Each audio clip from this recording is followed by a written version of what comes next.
paano ho yung magiging proseso bago po siya maipa-deport? Kasi usually, ang ginagawa lamang ho previously, not on the same...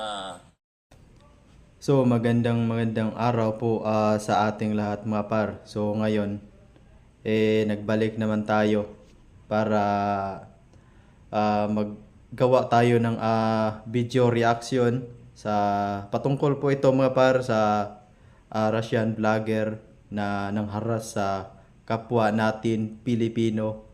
Ginagamit niya yung social media upang gumagawa siya ng content, tapos binubuli niya yung kapwa natin Pilipino.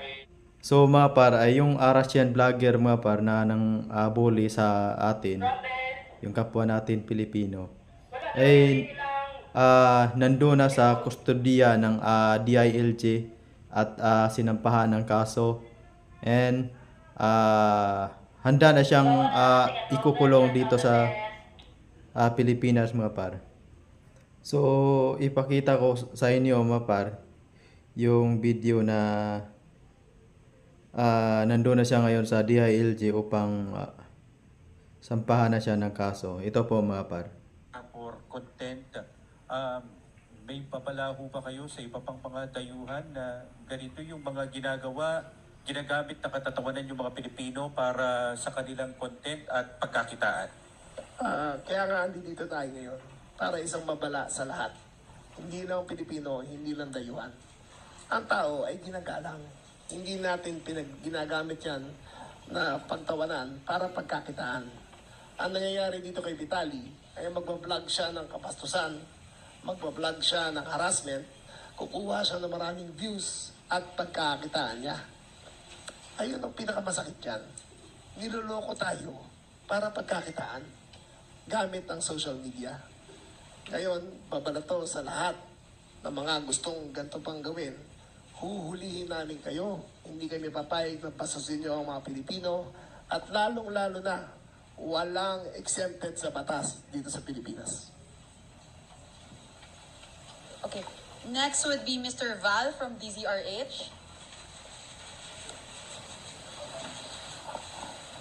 Secretary Val Gonzales po, DZRH. Paano ho yung magiging proseso bago po siya maipa-deport? Kasi usually, ang ginagawa lamang ho previously, not on the same case. Pero pagka meron hong mga dayuhan na undesirable, ang ginagawa lang ho, pinalalabas na ho siya ng bansa. Meron pa nga yatang iba, ang gobyerno na ho yung nagbibigay pa ng pamasahe para sa proseso ng deportation niya. By this time, paano po yung mangyayari? May kaso siya rito, tatapusin ho lahat yun. Then follow-up question, how long will this take po? Hindi ko malalaman yan. Pero tatapusin namin siya. Under custody siya ng Bureau of Immigration as an undesirable alien and a flight risk. So, parang hahanapin pa namin yun. Yeah, what's the plan of the government for that? Tactical interrogation pa siya para makuha namin yung identity ng mga cameraman niya. At pati siya, natingin ko ay Pilipino naman, ay kasama dito sa charge. Dahil enabling siya in the commission of a crime. So, hahanapin pa namin. Mm-hmm. So next, Secretary, siguro kanina nabanggit niyo na yung babala, warning, paalala, reminder sa mga vloggers.